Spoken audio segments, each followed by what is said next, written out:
we will discuss about the urban and peri-urban agriculture program in the Philippines. So, urban farming refers to small areas within cities for growing crops and raising animals for own consumption or sale in neighborhood markets, while the peri-urban farming consists of units close to town which operate intensive semi or fully commercial farms to grow crops and animals. So we have a topic outline. First, the basic policy. Second, objectives. Third, program components. Fourth, program implementation stream. Five, responsibilities of the DAE in UPEP at national and regional level. Sixth, roles and responsibilities of the beneficiaries. Seventh, audit and overall evaluation. 8. Funding. 9th. Incentives. 10th. Partnerships. And 11th. Researches on urban and peri-urban agriculture. And this report is more based on the supplemental guidelines of the implementation of the National Urban and Peri-Urban Agriculture Program, or NUPAP, under the Memorandum Order number 27, series of 2022. So we have basic policy and objectives. So pursuant to Administrative Order number 3, series of 2022, creation of the National Urban and Peri-Urban Agriculture Program, a banner program of the Department of Agriculture. It is the policy direction to the Department of Agriculture to increase food production, lessen the logistic costs, creative alternative livelihood opportunities with collaboration, healthy lifestyle in urban farming and peri-urban farming or areas. Thus, it promotes urban and peri-urban agriculture through plant program.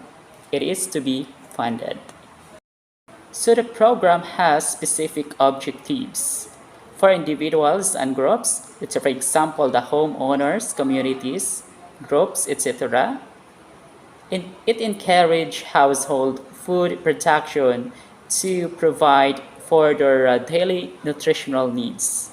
To encourage also entrepreneurship and value adding for alternative source of livelihood, and to create spaces for recreation, rehabilitation, and cultural cohesion. For community growers associations, let's say for example, farmer cooperatives and associations, or FCAs, agribusiness, social enterprises, and corporate organizations. This is to increase food production in their localities through innovative agricultural practices. In case of outdoor or conventional farming, establish at least a 1,000 to 3,000 square meter demo farm to initiate agriculture-related livelihood activities. Consolidate and supply fresh produce to existing markets, especially near the areas of production, or distribute to communities or groups in need.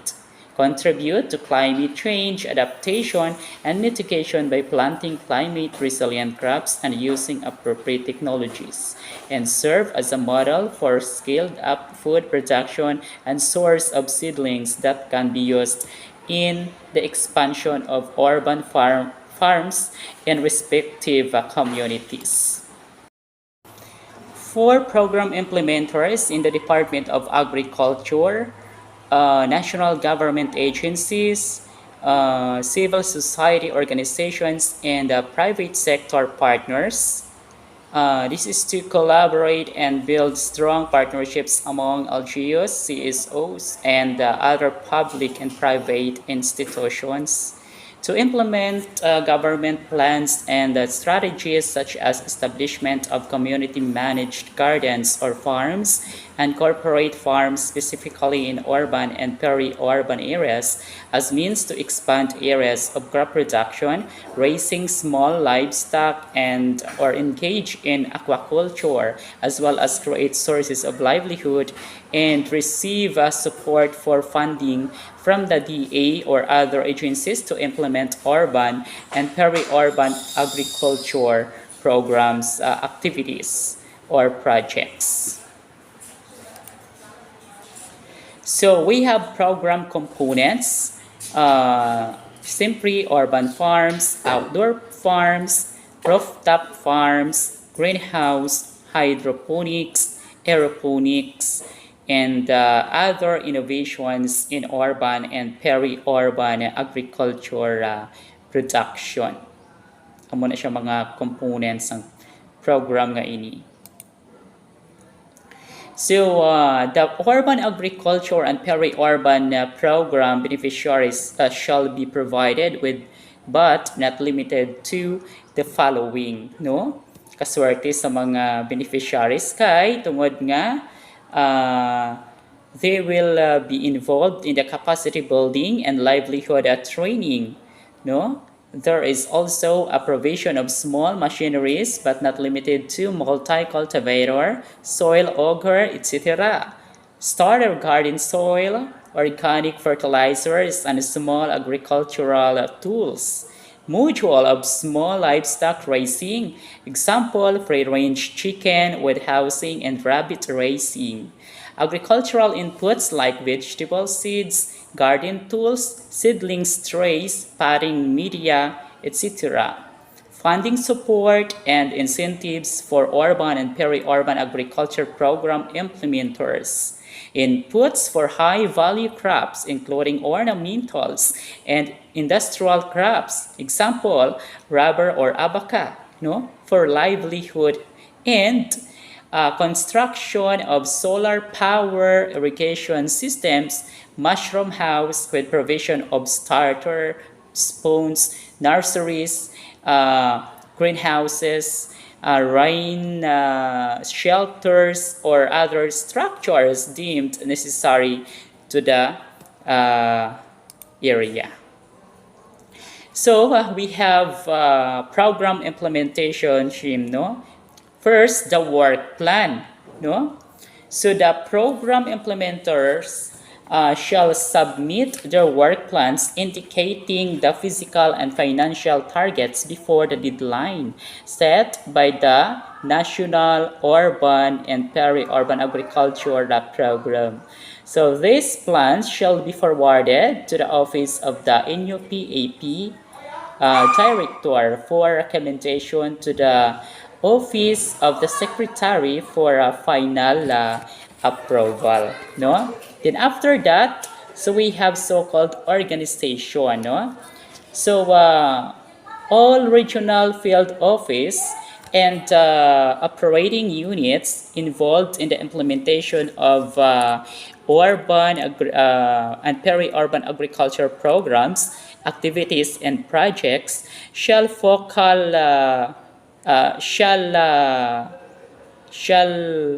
officially nominate personnel for a focal and an alternative focal person for UPA activities, no? So monitoring and evaluation, no? So the program, activities, and projects shall be monitored, of course, and evaluated by the internal team of the NUPEP, no? In coordination, of course, with the regional focal persons and implementing agencies, no? We have the identification and determination of beneficiaries. So, sino nga ba ang pwedeng mag-apply, gumawa ng proposal, and maging beneficiaries ng program na ito, no? First, the individual beneficiaries and corporate support organizations and also the government agencies. So kita as individual pwede get kung sa aton man nga issues pwede man, institutional, no? And second, decide assessment. So, kung magsulat na kita sa proposal, i-assess ana yung aton nga areas, tanan-tanan, pati mga resources naton nga pwede i-counterpart. And then, kung makapasar, kag maaprobahan, so mag-signing na og MOA or MOU. And next, sina establishment and distribution na, no? Establishment na sang mga facilities kag distribution na sang mga materials na kinahanglanon naton sa aton nga project, and of course ang monitoring and evaluation. So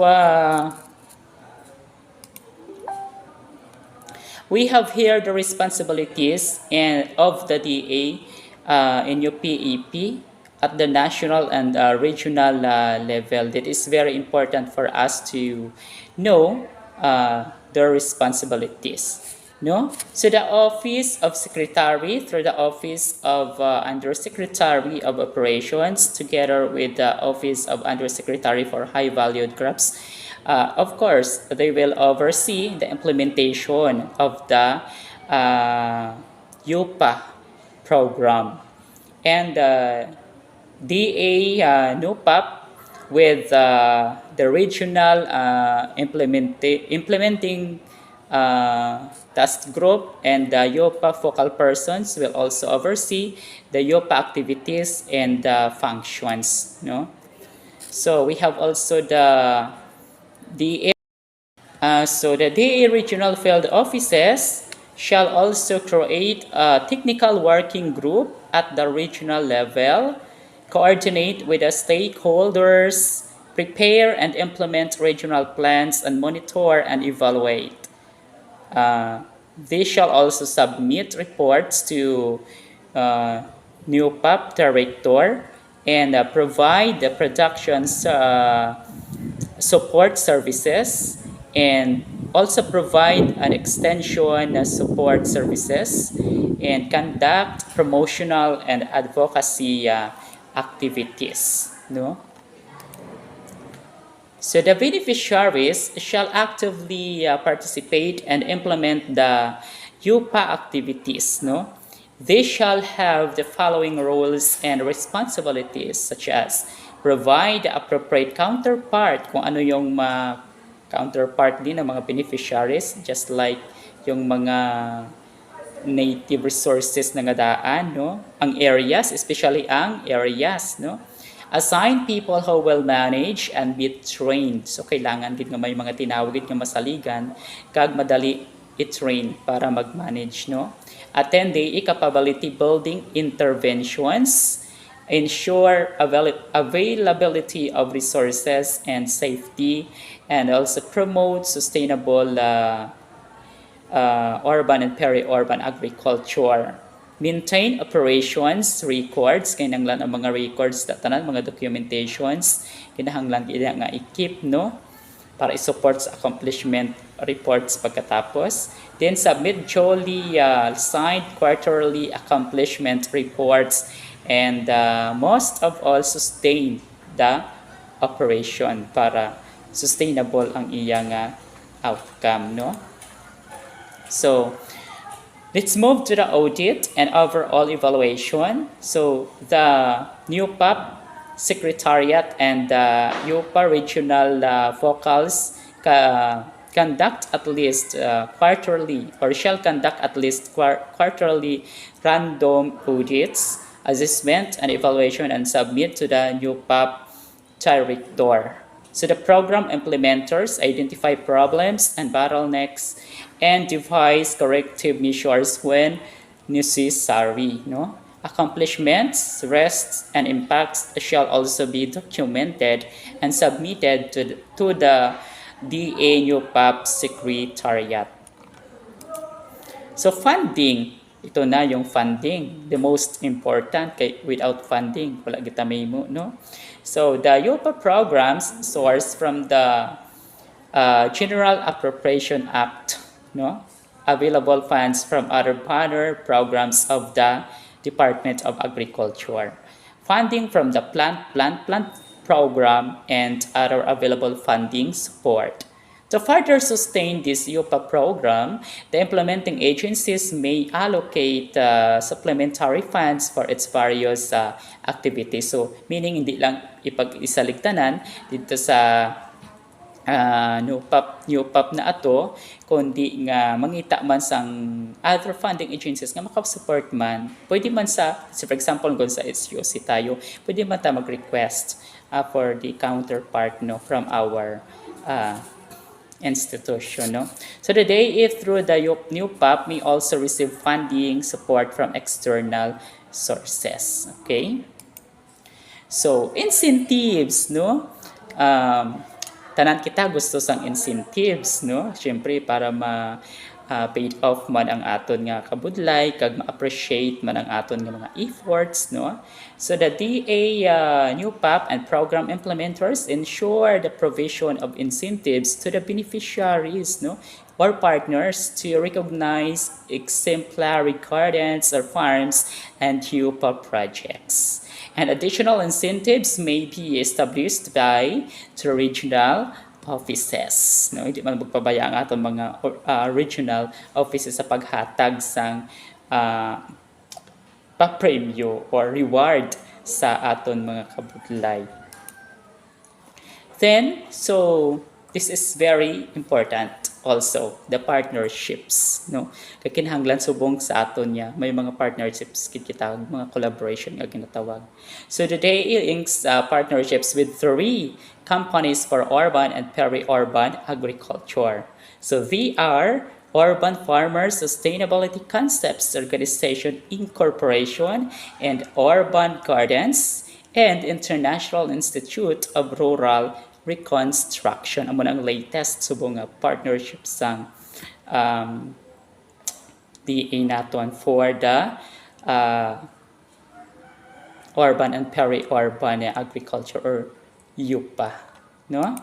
So siling ni Farmer Secretary William Dar, hambal niya to, we are delighted that the group has organized in such a way that we can work together.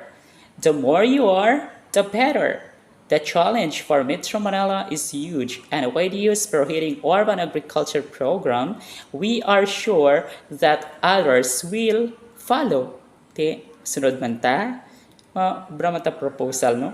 We believe that urban agriculture has the potential and very substantial contribution in ensuring food security in our country, much more in Metro Manila. Marahambal niya.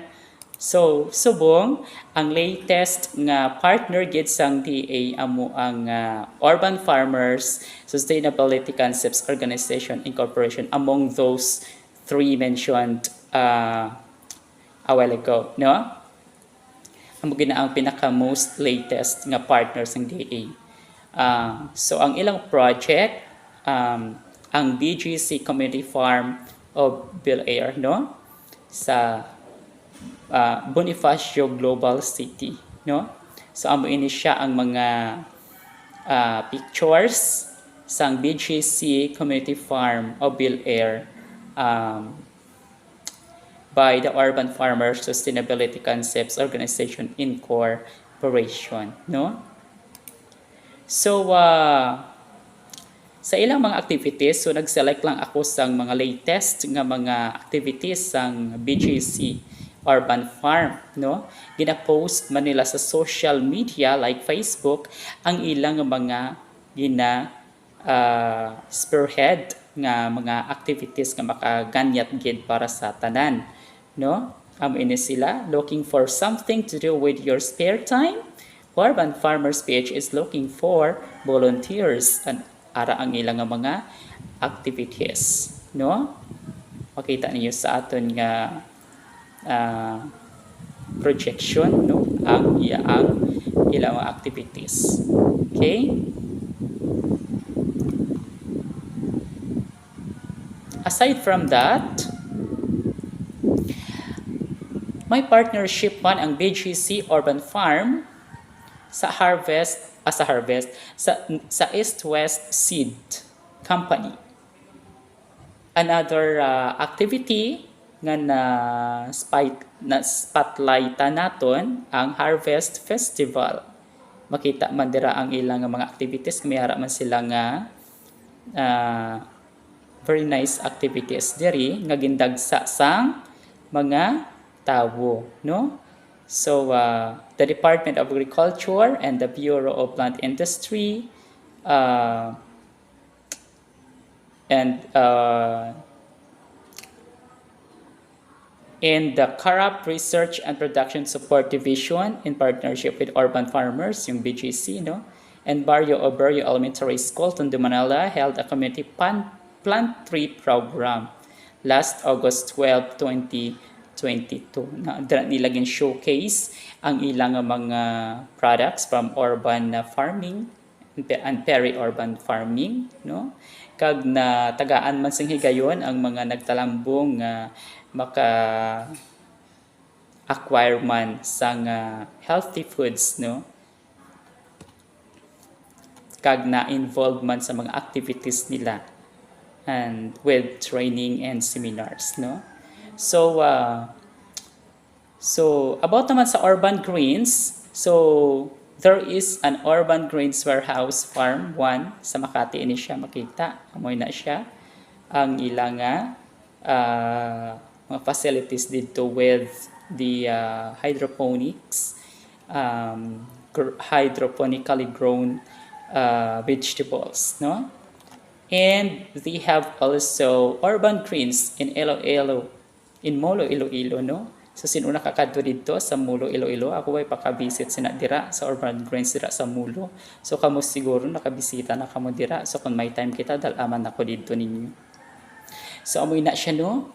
Na makita naton nga may urban greens man na partner man ini siya sa DA para sa yupa, no? And there is also HBG Urban Farm in Imos, Cavite, no? Kindala ko dalang ini siya nga example nga site sa yupa. Kag may ara man dito sa Tagaytay, namely Toscana Farm Incorporation, no? In Tagaytay City. So meaning, here in the Philippines, nag-exist na gidya ang ginatawag nga urban and peri-urban agriculture tungod sa program sang agriculture naton nga new PAP, no? Then we have also Joy of Farming in Quezon City, no? May ara man Joy of Farming, no? Title pa lang sa ilang farm, Joy, no? Joy to the world na, no? Joy na talaga, no? So maganda din doon, no? May mga urban farming din doon. So ito, International Institute of Rural Reconstruction, one of the best and latest partners of the DA in response to the National Urban and Peri-Urban Agriculture Program, no? So may ara kita International Institute of Rural Reconstruction. So it works with over 50 countries and build economic opportunities for rural people by making them self-sufficient and by improving their health, education, and environment, envisioning an environment of equity, justice, and peace. No, amo na siya ang mission sa International Institute of Rural Reconstruction, no? So sa liwat, siling pagid ni former TA Secretary William Dar, habal niya, we believe in the capacity of International Institute of Rural Reconstruction and objectives you are promoting through diversifying food systems, which we are also embracing. No? I would like to believe that urban and peri-urban agriculture will serve as key areas to develop and promote food sufficiency. I thank you for institutionalizing this partnership with urban agriculture. No, kanami sang message ni former Secretary William Dar para sa IIRR. Okay? So let's move to the impact of urban and peri-urban agriculture through the findings of the uh, researches, no, that we found. So example here is the Cultivating Sustainable and Healthy series, a systematic literature review, no, of the outcomes of urban and peri-urban agriculture, no. So one of the highlights here is the uh, nag-emphasize gid sang sustainability and addressing the food insecurity, no, lalong-lalo na sa mga syudad ng mga lugar where sa mga panahon ang aton nga pagkaon na may shortage na nga ginatawag, but pinaagi sa pag-exist na sang uh, urban and peri-urban agriculture activities and projects. So kahit paano na-address yung food and security nga uh, tawag, no? Then we have also here the urban agriculture and food security, a critic based on an assessment of urban land constraints. So based on their abstract that I read, I found that or it was found feasible and it contributed to food security also. So meaning there is no negative findings about the existence of the yupa. Okay. Then we have also towards improving food security in urban and peri-urban areas in Ethiopia through map analysis for planning. So in this article, I found that many areas are suitable for urban farming, as they also said, no? The available resources in suitable areas must be maintained and improved for urban agriculture. So it is a challenge for all of us to utilize all the vacant areas, especially in the cities, nga pwede man lang mapatindugan sa ginatawag nga yupa projects, no? Kaya pwede makapangayo sang funding support sa mga funding agencies, especially sa DA, no? So many areas are suitable for urban farming. No, so kung amo sini ginatawag, so what are you waiting for? What are you waiting for? You're the next. We're the next. So, kilala yun na siya. Sino ina siya? Sino ina? Sino nakakilala sina? Okay, may ara nga nakakilala sina sa iya, kag may ara mga wala pa, no? So wala pa nakakilala sa iya, siya si Louie Ocampo Gutierrez. He is a founder and the president of Urban Farmer Sustainability Concepts Organization atong administrahan kagina.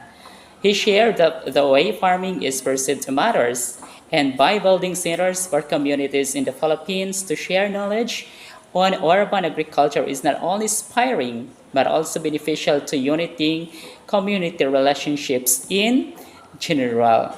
So that's cultivating hope through urban farms, and why Louie Gutierrez believes sustainability makes for better neighbors. No, may na siyang iyang panindugan, no? And because of that, Louie was awarded a grand prize with a small seed fund, which was used to start the BGC community farm. So most recently, the project in its current form has also garnered high praise from the Philippine Retailers Association, winning Silverworks, the Outstanding Filipino Retailers Award for Sustainability in 2023. So isa sa na-awardan si Louie Ocampo Gutierrez sang Outstanding Filipino Retailers Award for Sustainability in 2023 tungod sang iyang effort ug achievements, no, sang pag-establish niya sang ginatawag nga BGC Urban Farm, no. So makita is a beneficial global city sa Metro Manila, no. We are next. Sugot ka mo nga kita ang next. Sugot ka mo nga kamo ang next, no? So diri kay sa ato may ara na diri may mga awardees na diri sa ato, no? Sa atong classmate may ara magkita mga awardees, no? Diri sa regional, no? This is Rinro, no? Sir, congratulations kay na-awardan ikaw tungod sa imong mga healthy bites, no?